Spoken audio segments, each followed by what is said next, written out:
नमस्कार साथियों, मैं BT live news Madhya Pradesh Chhattisgarh से समीना खान बात कर रही हूँ। आज हम बात कर रहे हैं कांग्रेस कमेटी के प्रवक्ता श्री दिनेश साहू जी से। सर, उपचुनाव की तारीखें पास आ रही हैं और आपके पार्टी के विधायक का बीजेपी में जाना थम नहीं रहा है। आप इस बारे में क्या कहना चाहते हैं? देखिए, ऐसा है मैडम कि मार्च में सिंधिया जी अपने 22 विधायकों के साथ में पार्टी छोड़कर बीजेपी में गए थे। पार्टी उन्होंने क्या छोड़ा था?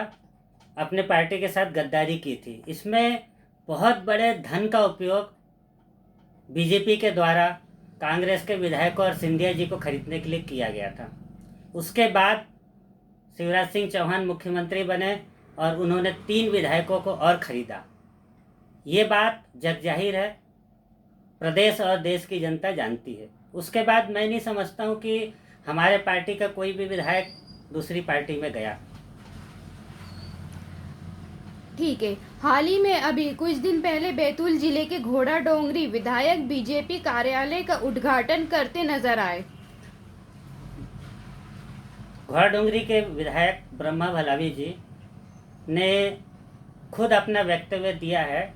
उन्होंने कहा है कि ये मुझसे भूलवश हुआ है और मैं गलती से बीजेपी के कार्यालय में पहुंच गया था। एक समय के लिए मान भी लिया जाए कि ये सत्य है, वो गए होंगे, पर मैं नहीं मानता कि वो पार्टी छोड़ना चाहते हैं। और मैं आपको बताऊं कि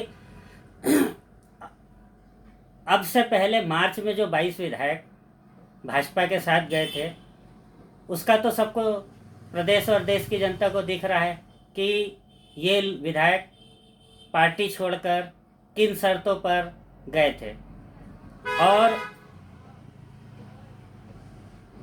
कितने पैसों की डीलिंग हुई थी। अब जो अन्य विधायक अगर पार्टी छोड़ के जाने की तैयारी में है या जाना चाहते हैं, तो आपके चैनल के माध्यम से मैं उनको ये संदेश देना चाहता हूँ कि आप बेशक जाइए, परंतु एक बात का आप ध्यान रखना कि अब पार्टी छोड़ के जाना, पार्टी के साथ गद्दारी करना, ये चाहे किसी भी पार्टी का विधायक हो, वो पार्टी के साथ गद्दारी की बात अब नहीं रही। अब ये बात हो गई है जनता की, क्योंकि आप लोग जनता के वोटों का सौदा अपनी जेबें भरने के लिए, करोड़ों रुपए की डीलिंग करने के लिए कर रहे हो। इस बात का जवाब जनता देगी।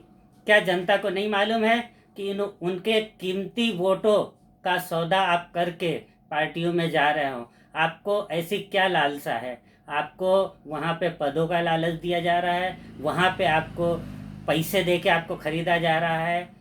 अन्यथा आप जिस पार्टी में हो, जिस पार्टी में आपने अपना जीवन दिया, जिस पार्टी ने आपको इतना सारा कुछ दिया, पद दिया, टिकट दी, आप चुनाव जीते, विधायक बने, मंत्री बने, फिर आप अगर पार्टी छोड़ के जा रहे हो, तो आप किसी पार्टी के साथ गद्दारी नहीं कर रहे हो, बल्कि आप जनता के वोटों के साथ गद्दारी कर रहे हो। और इसका खामियाजा किसी न किसी रूप में इस चुनाव में तो 90% लोगों को दिख जाएगा जो पार्टी छोड़ के गए हैं, और बाकी जो 10% बचे आने वाले विधानसभा चुनाव में जनता उनको बता देगी कि उनके पार्टी के, उनके वोटों का सौदा कितना महंगा इनको पड़ेगा। आपके पार्टी के नेता सिंधिया और उनके समर्थक विधायकों पर गद्दार होने का आरोप लगा रहे हैं, जबकि सिंधिया जी कह रहे हैं हम गद्दार नहीं हैं। कमलनाथ ने वचन पत्र का पालन नहीं किया, इसलिए हमने पार्टी छोड़ी। देखिए मैडम, अगर सिंधिया की बात है तो सिंधिया पर गद्दारी का आरोप तो वो लोग लगाते रहे वर्षों से जिनके गोद में ये जाके बैठे हैं। सिंधिया जी को क्या ये याद नहीं है कि शिवराज जी इनको छोड़ो, इनके पिताजी को, इनके दादाजी को, इनके परदादा को देश का गद्दार कहते आ रहे हैं आज तक। और अब चूंकि ये इनके पार्टी में चले गए हैं, तो वही शिवराज सिंह चौहान अभी ने देशभक्त कह रहे हैं।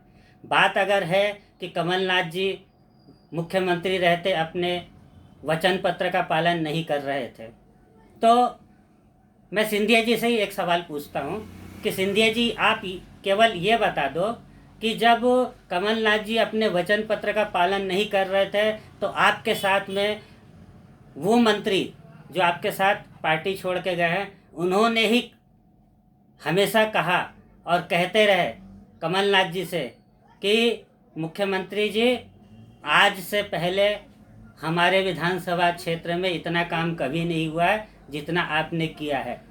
और मैं सिंधिया जी के बारे में एक बात बता दूं कि जिस समय मार्च में ये इनकी बीजेपी से डीलिंग चल रही थी, बीजेपी में जाने की, तब इन्होंने प्रदेश की जनता से कहा था, क्या कहा था उस समय? अतिथि विद्वान शिक्षक अपने नियमितीकरण को लेकर धरना प्रदर्शन कर रहे थे, तब कमलनाथ जी को इन्होंने चुनौती दी थी कि अगर आप इनकी समस्या को समाधान नहीं करेंगे, इनको नियमित नहीं करेंगे तो मैं सड़क पर उतर जाऊंगा। क्या केवल यही वचन पत्र का पालन नहीं करना था? क्या कमलनाथ जी किसानों का कर्जा माफ़ नहीं कर रहे थे? क्या कमलनाथ जी ने 1 रुपये यूनिट प्रदेश की जनता को बिजली नहीं दिया था? अगर सिंधिया जी ये साबित कर दें कि कमलनाथ जी ने ऐसा नहीं किया था तो मैं मान लूँगा। क्या कमलनाथ जी ने 25,000 रुपये विवाह के समय कन्यादान योजना के तहत जो मध्य प्रदेश शासन के द्वारा दी जाती थी उसको बढ़ाकर 50,000 रुपये नहीं किया था? क्या कमलनाथ जी ने युवाओं को मिलने वाले भत्ता का नहीं बढ़ाया था? सिंधिया जी की बीजेपी से डीलिंग चल रही थी, उन्हें जाना था, उन्होंने पद का और पैसों का सौदा कर लिया था, इसलिए वो गए। और चलो ठीक है, आप एक मुद्दा को लेकर सड़क पर उतरने की बात कर रहे थे। आज शिवराज सिंह चौहान की सरकार बने 6 माह से ज़्यादा हो गया, क्या वे अतिथि विद्वान शिक्षक नियमित हो गए? जब आपको उस समय इतना दर्द था इन लोगों के लिए, तो अब आप कहाँ जाके सो गए हैं? आपको इनकी चिंता क्यों नहीं है? सिंधिया जी, आपने जो प्रदेश की जनता के साथ गद्दारी की है, कम से कम अब तो न कहें कि हम गद्दार नहीं हैं, अब तो प्रदेश की जनता जान चुकी है कि आप कितने बड़े गद्दार हो। साथियों, अगर आपको हमारी ये न्यूज़ अच्छी लगी तो हमारे चैनल को सब्सक्राइब, लाइक और शेयर ज़रूर करें। धन्यवाद।